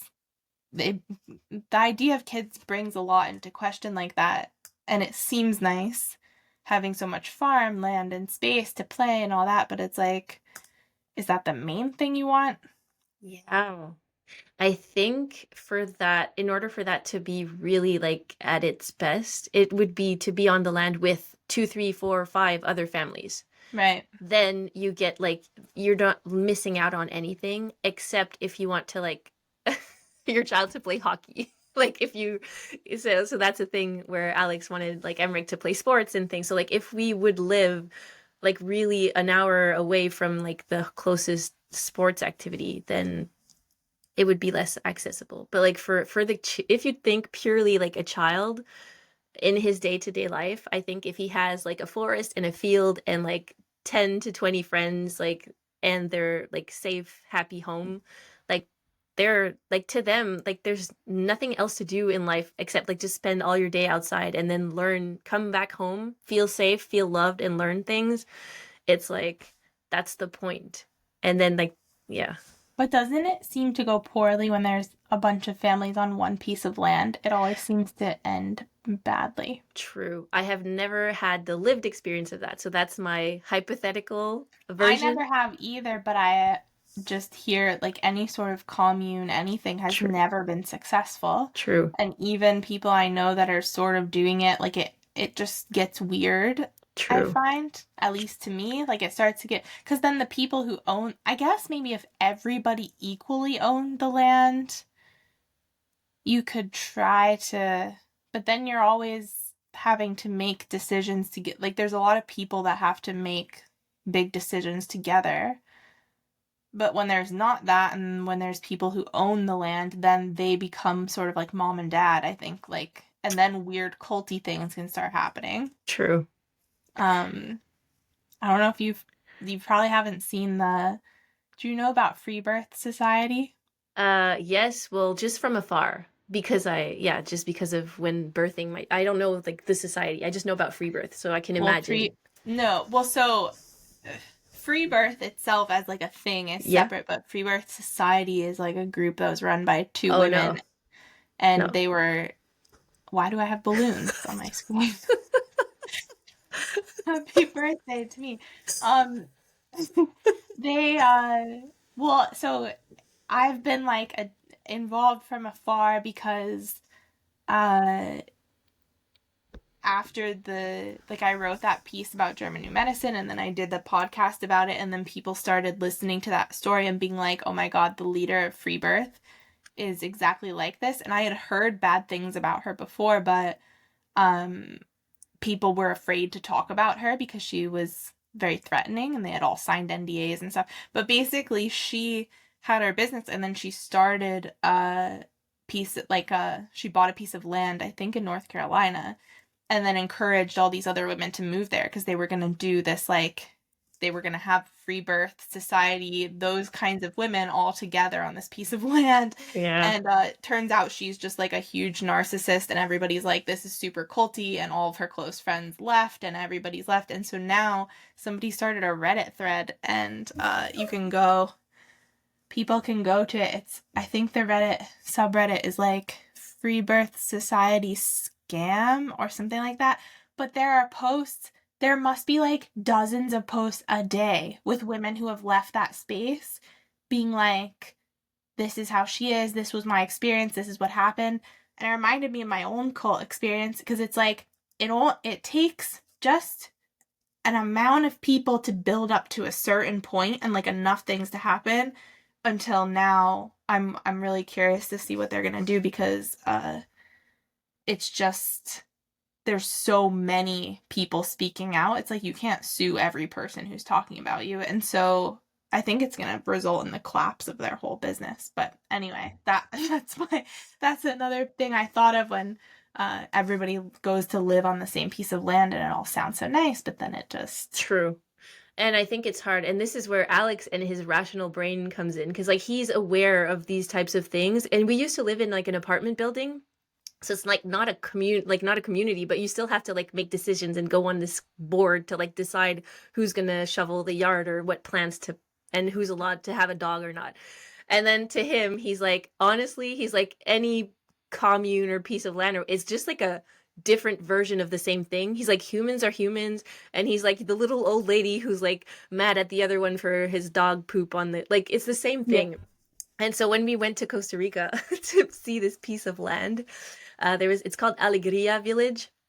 It looks really cool on paper, but like to him, he's like, you have no idea, like people all around the world buying these lots in the same place, and like the idea is cool, and I can't wait to see how it ends up being. But like there was one of the first fights was like a lot of people were vegan, and then some people wanted to have chicken. So like they're like, we're not allowed to have, we don't want to contribute to like using chicken and having their eggs, or so it's like everything becomes a source of conflict. So it's really hard to find a balance. But like my modern version of this, let's say you're just in a neighborhood where there are different neighbors, it's like at least get to know your neighbors and like maybe exchange I don't know, food, or like, yeah, like just childcare or help, or like it's just the concept of like everybody having their own lawnmower. Like it's so individualistic versus like just having one for the whole street, and like just finding a way to like help each other out more. Like we lost that, Yeah. I think. Yeah. Yeah, and can we get it back? Like, I feel like you can only really get it back if you have people sort of on the same page as you, True. living around you, right? True. Or have you found that people who might have not thought of that themselves are like more open? I think they're more open because they respond to you. So I think it's just like breaking the barrier and actually like going to see them and talking to them. And so like I think children help in this, because like Emmerich is always like outside, and then like because we have like one neighbor on like each side. And like he was the other neighbor was like working in his garden, and they have older kids. Their kids are like teenagers. But Emmerich would just stay standing like on the other side of the cedar, the trees, and he would like ask him questions like, what are you doing, why is this, like what's your name, and like who's, and then like just connecting with him, and then like me coming outside and just talking with them, and then like her saying, oh, I remember, because like I had Charlie's in a baby carrier, and it opens up a whole conversation with people, even if you're not in the same life phase. And I think especially if you're not in the same season of life, like that has been one of my biggest realization, is like the people that can help you the most are not other homeschooling moms. Huh. It's like your 16-year-old cousin or your 70-year-old aunt that has no children. Like it's like those are the people that can help you the most, or like your uncle who can come and help you around the house. It's like, oh, like that has been a realization, because I was looking for community to connect, and that is not the same as looking for like a support system. Yeah. I was like, oh, like just realization, really important of That like, makes so much sense. I was actually just reading a little thing this morning. This woman linked to a podcast she did, and I want to listen to it because she was talking about how female friendship and how in the past, like biologically, female friendship is wired to be less. I won't remember the word she used. Uh, More easily breakable than male friendship, and part of it is because it was wired around doing a common thing together. Like we're like normally female friendship forms because we're like with our kids together, or we're like we have this shared purpose and we're doing a thing together. Um and I didn't get to listen to the whole thing yet, so I don't know like her whole argument, but I was thinking about that and how yeah, it is interesting because you would think you would form community and friendship that way, but then you'd also almost you'd need the other members of the community in a different way to actually help support you. Exactly. And that has been a realization because I have tried to kind of create a system with other homeschooling moms where we would help each other out. Mm-hmm. But like we both have the same needs at the same time. So we can't fully meet each other's needs Mm-hmm. versus realizing who could actually help me the most. And it's like this 21-year-old babysitter and my other 70-year-old babysitter. And they really meet completely different needs for the kids when they come over. So like it's really different. And like now my brother, like they're all those people contribute to the kids in a way that is really deeply what I needed and what they needed in order to kind of complete the whole thing. And it's just like rethinking about like organically how, and the goal is never to go back to how things were because things weren't perfect when we were cave women and cavemen. But it's just like thinking of how we're wired, what we Mm-hmm. need, and what's optimal for people to be happy, just to have enough or more than enough of what they need. How has Alex felt about the homeschooling and like the schooling of the kids? Is he like really involved? Is okay. Yeah, that has been another one of our, yeah, it has been hard. But it's just that for him, so Alex's relationship to these things, because like I'm all like considering all the possibilities. So it's like I kind of like take everything down and we're starting over and like let's see what we can do. And to him, he's like, why can't you just do like everybody else? Like it would be simpler for him in his way of how he imagined it. Because you said it earlier, like I had not planned on homeschooling. I did not plan to be a parent in this way. I was just open to the possibilities as it was coming. And I think for someone who likes to have a plan, it's kind of like, yeah, it makes planning harder. So it's like when you have this idea of how things are going to be and they're not, it just brings in like more unknown. And that made things hard. But like today he can really see like all the freedom and like how it's serving like what he wants for his kids, but he's just like he can't imagine himself making that decision or doing what I'm doing. And it's just like our brains are wired differently. Like I don't think we could switch places and be happy because Right. I really am happy and thriving at doing this, all these activities with them. Yeah. But and he would just have this feeling of like, what am I doing? Like the chaos and the things like where it makes me happy to have like flour all over the floor just because they're drawing circles in it. Ah, Like to yeah. him, it's like, oh my gosh, what's happening? Like, how Jordan am I? would feel that way too.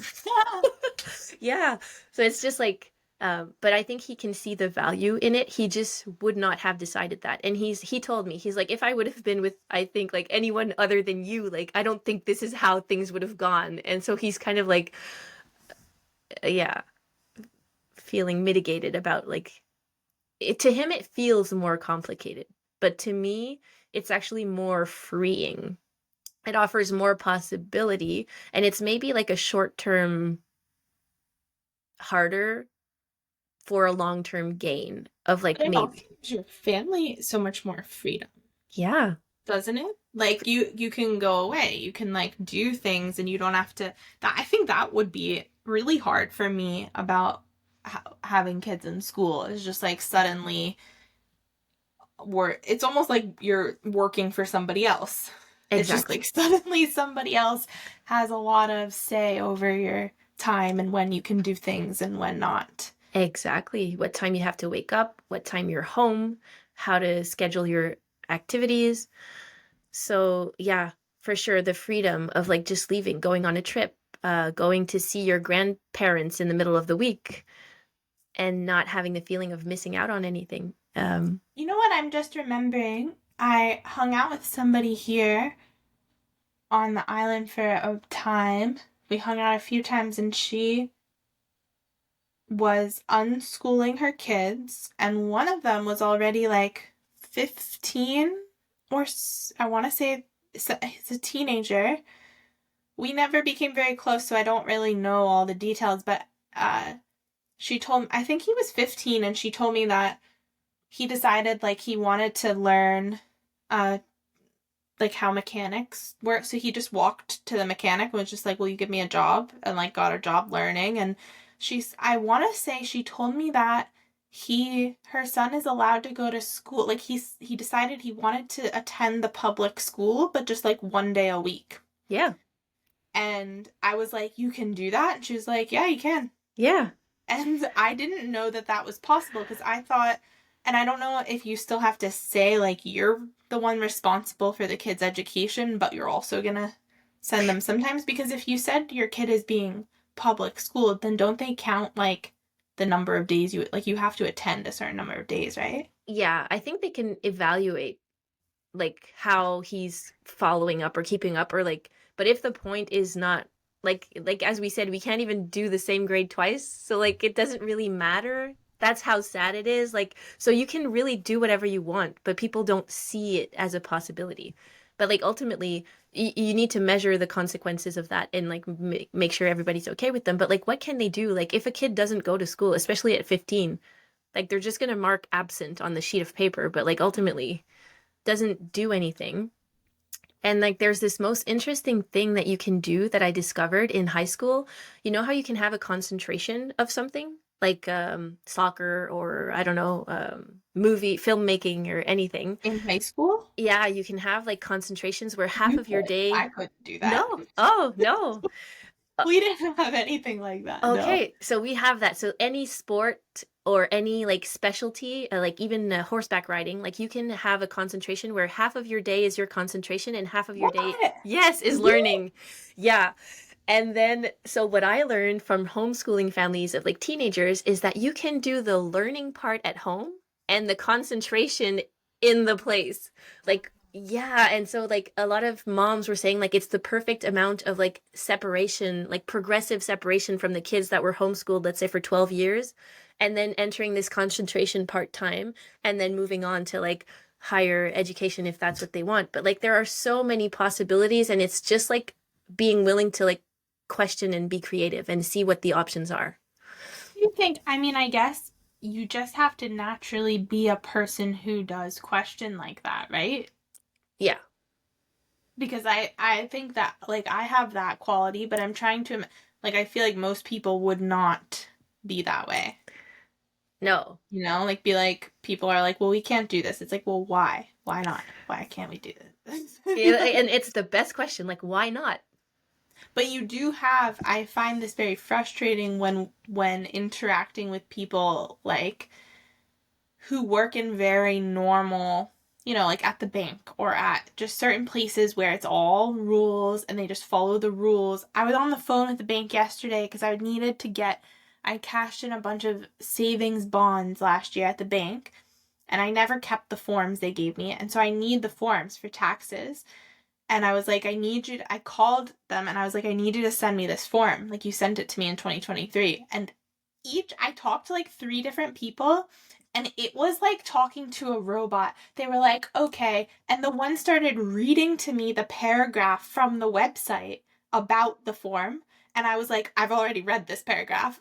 Like, he was like, you get the form in these instances. And I was like, no, I need it for this instance. And like, I know that I should have it. So can you just, like, you mailed it to me physically. Can you just send it to me electronically?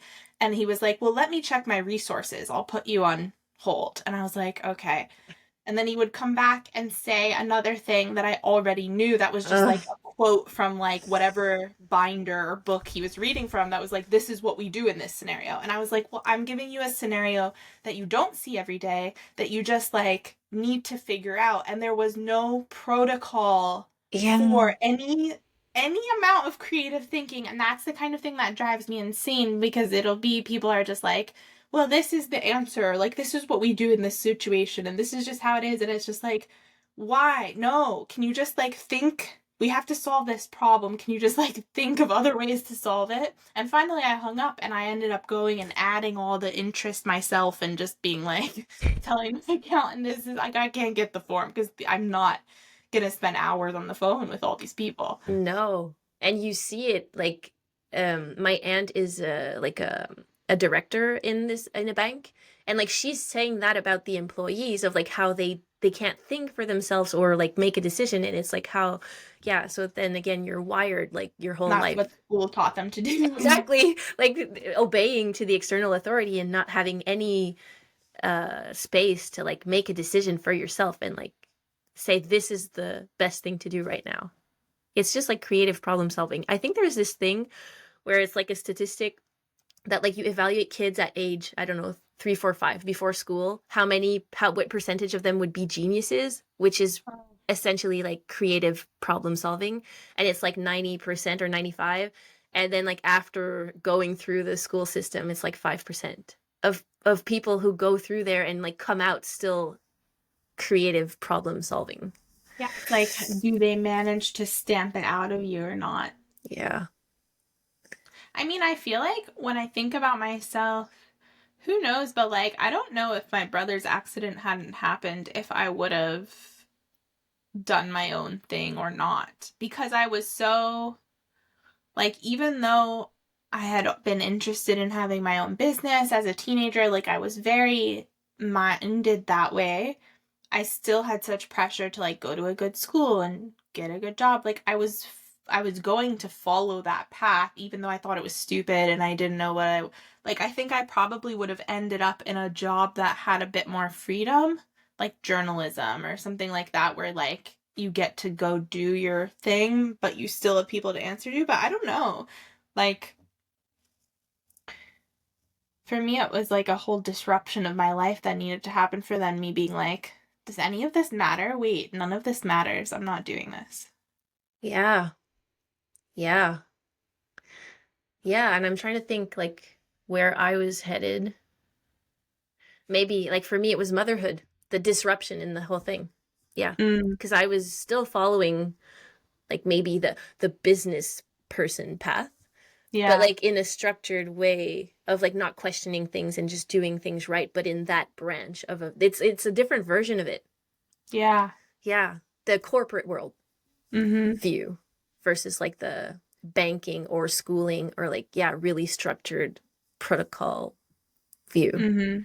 I think too, so I want to go back to what you were saying before about when we were talking about Alex and homeschooling, and just I think how the male and female brain, what I was going to say there is like they're wired differently and we're good at different things. And I think that being able to hold the sort of uh many different parts of homeschooling, or like all these thoughts and all this like community connecting and all these places to like get these resources, all like that seems to be such more of a female thing, uh at least in my experience of like men and women. Not that any men couldn't do that, but just it feels like more of a natural place to be.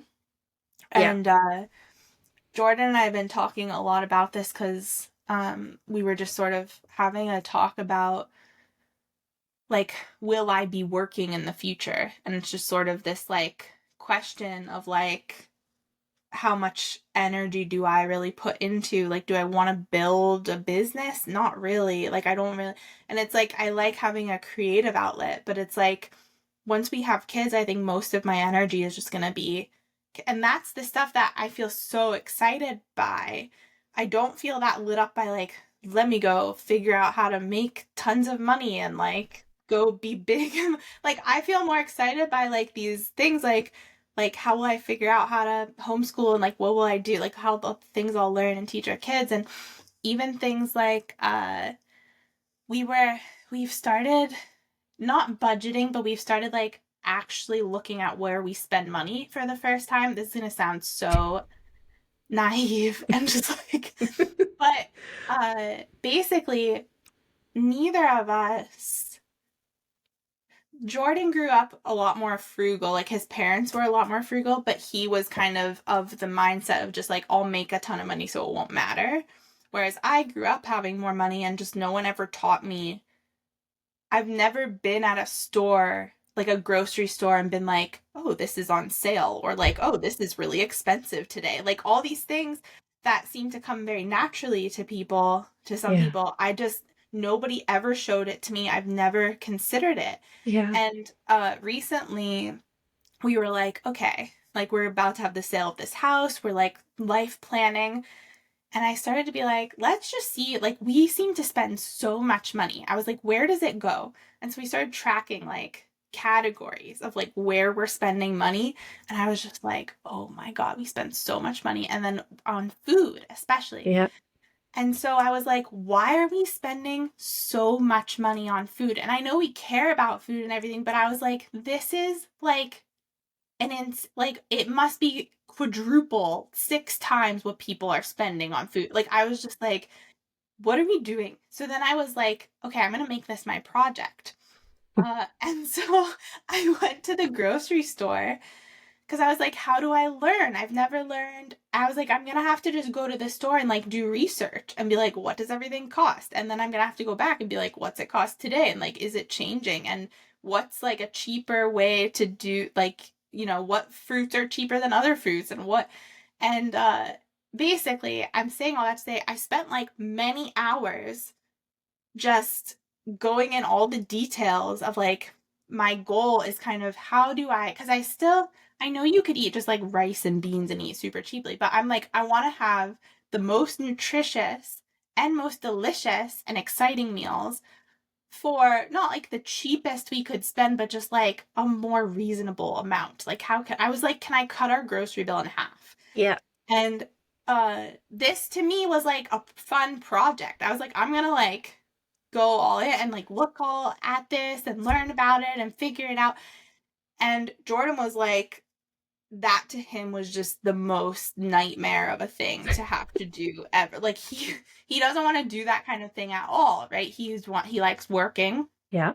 Whereas to me, I'm like, this idea of learning to do this so that when we have kids, we can like budget in a way that makes sense for our family and helps like our food and we have great food and we can spend our money wisely. And, you know, I was just like, this feels so fun. Yeah. And I think that's such a more female role that just makes sense. True.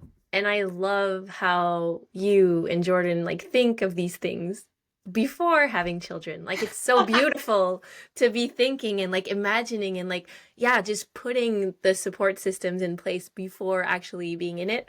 So like I learned a little bit more the hard way. But like yeah, it's very interesting to be imagining all of that. Yeah, and creating that for yourself. It's really cool. Do you do that with kids with food budget? Do you guys track what you spend on food? Like how do you cook for the family? Yeah, so we have had so many different versions of this, but we do spend a lot of money on food. I think probably more than most people. Alex does the groceries, and now I have a system, so it's really funny. I I found this girl on Instagram. So she has like this revamp and expand meal plan, which is like optimizing for variety. So it's like a 6 week meal plan where you have 6 versions of the same meal. And it's like breakfast, lunch, and dinner, and a snack. So like I have the grocery lists that go with this, and then we just follow that.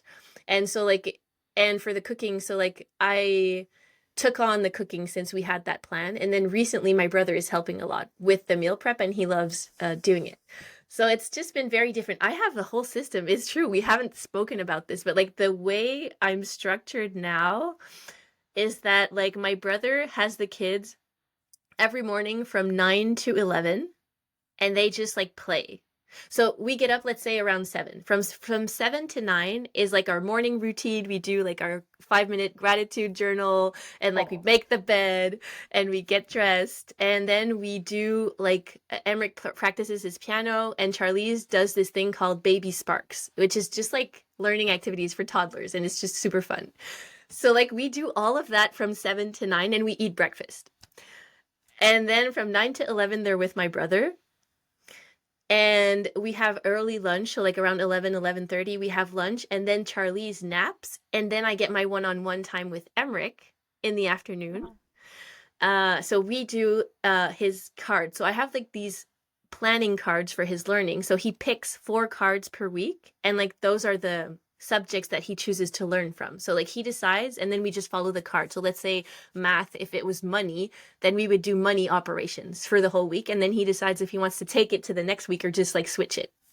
So Cool. yeah. So You that's what you get those cards from some sort of I thing? yes, a amazing woman called Aubrey. Her thing is online and it's called Child of the Red Woods. And her mission is to make Maria Montessori's approach accessible to all homeschooling families. And her system is beautiful. So like she has these index cards where you have all, and she has like the whole lesson planning, everything is there. So like you need to gather your material that you can make yourself or like buy from a special place. But like it's really, really well organized. And like I'm just starting to like have fun with it. And I'm like, wow, like she put so much energy and love into that. So Child of the Redwoods, really love her. So like those are the cards. And like the cards, her thing is specialized for 2 to 6 year olds. So like Charlize can participate in like one version of the same activity. So Oh, it's like cool. yeah, so it's like your toddler can do this version of like learning, I don't know, the ladybug's life cycle. And then like your older child can like research and write about it. But like she can just learn the words and point at the little cards. And like, it's just really yeah, it's so fun. So I would definitely recommend this for any homeschooling family in English because we do it in English. Um so That's yeah. awesome. I haven't spent any time exploring, like, I'm sure there's so many people having online businesses like geared toward things like that. Yeah. But I don't know, I fell upon, I didn't really look, like, I think she was very highly recommended by a lot of families. And when I found her stuff, I was like, this is exactly what I need. So Hmm. yeah. So it doesn't bother you with the food to just follow an exact plan?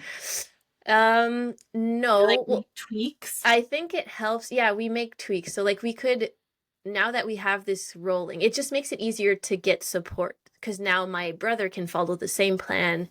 Right. Yeah. But before, that's not how we would function. But it helped me. I realized that contributed to really like lightening my load, having this plan there in so it can roll.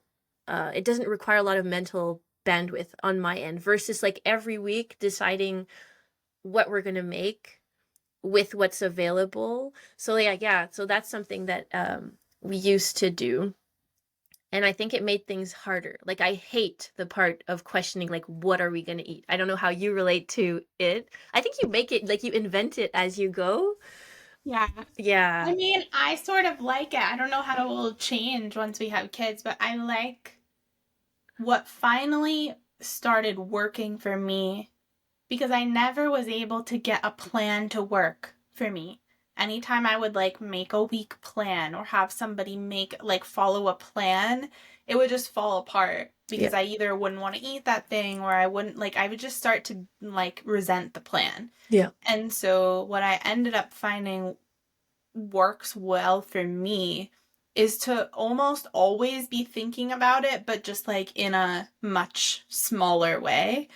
So instead of like having to, like, I still have an idea of like what we're going to be eating 3 days from now, but it's sort of like, it's just a rolling idea of, um, like we'll go grocery shopping for the week and I'll be like, these are the kinds of things that we're going to make, but I also have variety so I can mix and match Like right now we have rice and we have potatoes in the fridge. So like we can choose one or the other, or we could have both. We have like feta cheese and cheddar cheese. So we could like add different kinds of cheese. We have like different kinds of fish. I made beef heart actually. We're trying to use up what's in our freezer right now because we're moving. So Yeah. uh I we have like 3 beef hearts left because we haven't eaten them. Actually, beef heart is really good. It kind of is like steak. Yeah. And I marinated it this time. I made up a marinade and it turned out really well. So I made that, and so now we're kind of making like Greek bowls, like adding stuff in. But it's like, yeah, if I kind of have a few different meats or proteins and like a few different, we can mix and match them, or we can eat certain meals. But I'm always thinking like, what are we gonna need soon? Like, do we have enough for breakfast tomorrow? Like tomorrow's meals? What might we need to make today so that we're prepared for tomorrow? Like it's just, but I think that it's my brain works a lot better in this way of like, I'm always thinking about it just like 1%. Yeah. I don't think it doesn't seem to work very well for me when I like think about it 100% and then I'm just hands off. I don't know why I don't function well that way, but I just don't seem to. Yeah. Yeah. It's very interesting, but it's fun because there's like a flow to it. Yeah. Yeah. So, and I think so long as your flow is uninterrupted, like it's perfect. But like for me, I think, yeah, I think maybe it's the mom brain. Like I would just forget. Like yeah, I think I might like miss parts or forget a thing on the grocery list. So it's like just having kind of like the base, I think just the grocery list to go with the plan, and then maybe changing what we make with it. But like at least knowing that I have stuff for a week. But like, yeah, Yeah. you have a freezer and stuff. So like, yeah, we're more week to week. And it's funny because Alex used to go to groceries every day. Like his thing is like, I Much more decide. European. Yes. And it's like deciding like in the same day after work, stopping at the groceries and then just picking something Well, out that and would then be way more fun. It just doesn't seem very realistic for like modern Western society. yeah. Well, yeah, I don't North know American. many people who do that, but that's what he liked to do. And then I'm like, well, now that we're a family, like, yeah, so then putting in a plan for more of the food. Yeah. Can you tell me like what a day of food, like what do those meals look like on that plan?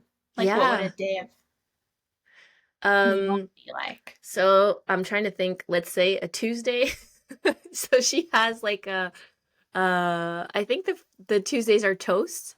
So like in your toast variety, there are like 6 versions of toast. Oh, So like one is like almond butter and like sweet potato and blueberry. Cause like, and then the other one, her name is Alyssa Miller, by the way, and her thing is called Nutrition for Littles. And so that's where I got her. cute. Yeah. Okay. And so like another toast is an avocado toast, and the other one is like, I don't know, hemp seeds, banana, peanut butter. So like you have different versions, but every Tuesday morning is a toast. And then the snack is a smoothie. And then her smoothies are like rainbow smoothies. So there's an orange one, a pink one, a yellow one. I just love her. Yeah, her thing too. Cute. So yeah, that. And then let's say tacos. And then 6 different varieties of tacos. And what's the other thing I'm missing? Oh, the lunch is a snack box. And I love that it's a cold lunch. So it's like, I don't know, Yeah. turkey, roll-ups, cheese, snap peas, grapes, and crackers. Got Yeah. So like it. Easy to put together. Like, yeah. yeah, and it's just fun and simple and very family oriented, which is what I loved because I kind of found it complicated, more complicated to try to think of things uh just for the two of us. And then when Emmerich got here, it was hard. That was a hard piece for me just to think of like choking hazards and nutrition and like everything because like you can't just make him a I don't know, like a salad with chickpeas and nuts or yeah. Yeah. Yeah. Cool. Yeah. Okay, well, is there anything else you want to tell us about homeschooling that we didn't get to touch on? Mm. I think it's like the pressure people put on themselves because a lot of moms or dads or like people who decide to homeschool kind of sometimes pressure themselves to make it better than school. And I would try to remove that from, because that'll take away a lot of the fun if you pressure yourself to like have a certain result versus like orienting more for your own happiness and your child's happiness. Yeah. Instead of like trying to either, because like a trap of it is trying to do the same thing Yeah. in your home that they would be doing in school. So like if you're reproducing the same things at home than in school, like it's not, well, it depends. Everybody does it for their own reasons, but it's just like, yeah, just seeing it as an adventure and more like a verb instead of a like a having a goal or an outcome or Yeah. yeah. Yeah. When you're homeschooling, do they have to take any sort of tests or anything? Like, does the government make you do anything? Um, they will eventually. So we have what we call the government exams of like grade 4 and grade 6. Okay. And I haven't decided how we're gonna manage those yet. But like the homeschooling families I know, just like you have an appointment and you go in a classroom to do that exam. So I know it's a stressful thing for the homeschooling community, but like it's really different in every province, probably in every state. I don't even know how homeschooling works in the US. I don't know either, especially now because things are going to be I think states will vary Mm, greatly, which will also, I think, play into the decision of where exactly we end up buying a home. yeah. Because different states can just vary so much by law, especially now. Yeah. Um, so Yeah, for sure. So like that would be a thing to like to check before homeschooling because like some places are really strict and some places are pretty open.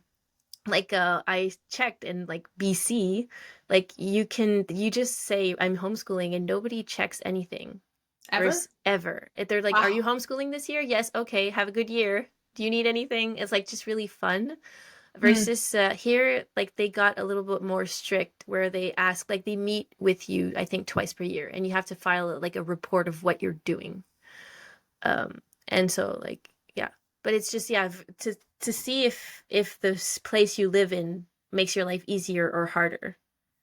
Because like it can be the difference between having a lot of fun and then being just like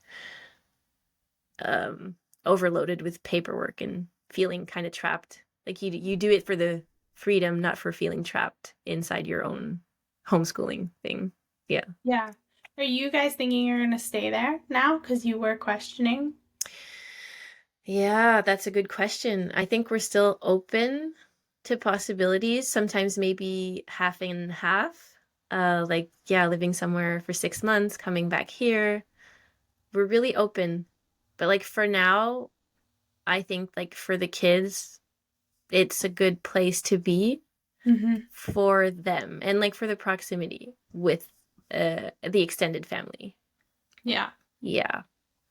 So, yeah, I can't wait to see, but like for now we're staying here. Yeah. Cool. Yeah. Well, thank you so much for coming on and chatting. Thank you. It was so I'm like, fun. I feel like this topic is going to be such a rabbit hole for me as it becomes more and more relevant to my own life. I'm just like, even just reading those things I read, I was like, whoa, this is crazy. Like, I can't Yeah. wait to research more about it all.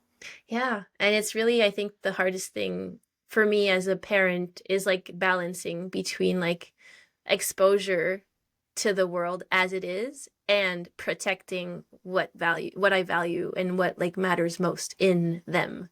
It's yeah, it's hard to because you want both. Like you don't want them to grow up in a like in a bubble not knowing what the world is like. So they have to be able to function in the world as it is. But like it's not a reason to let them like to throw them in the water before they're ready to swim. Like it's Totally. yeah.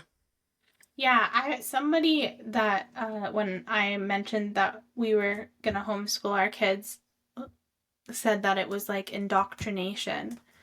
And I was like, first of all, school is indoctrination. Yeah. Second of all, but it's like, it's not that I don't want our kids to be exposed to the world ever. I just want to be able to be the guide for like how quickly that happens. And Exactly. yeah, is that how you view it. Yes, very much. And same like with screens, or I don't know, it's like you're not going to let your child do drugs to teach him what drugs are. It's like, Yeah. yeah, so it's not like I'm aware that like the dark side of homeschooling may be like control, but I'm always orienting to like, does this come again from a place of fear or from a place of love? And it's like, no, this is in service to like loving you, your essence, and what I like, the person I want you to be. And like the places, some places serve that and some places don't. So it's like, if I want to put you in an environment where you can thrive is the main goal. So the rest really doesn't matter. But like, if the environment is not in service to that, then that's not the environment I want to put you in. Totally. Because like it's our responsibility as parents, Yeah. and like that we have a choice. Like it's just bringing back the choice versus like feeling like you don't have a choice and then resenting what's happening to our children as they are in the system. Yeah. Thank you. Ah, Thank you, Dima.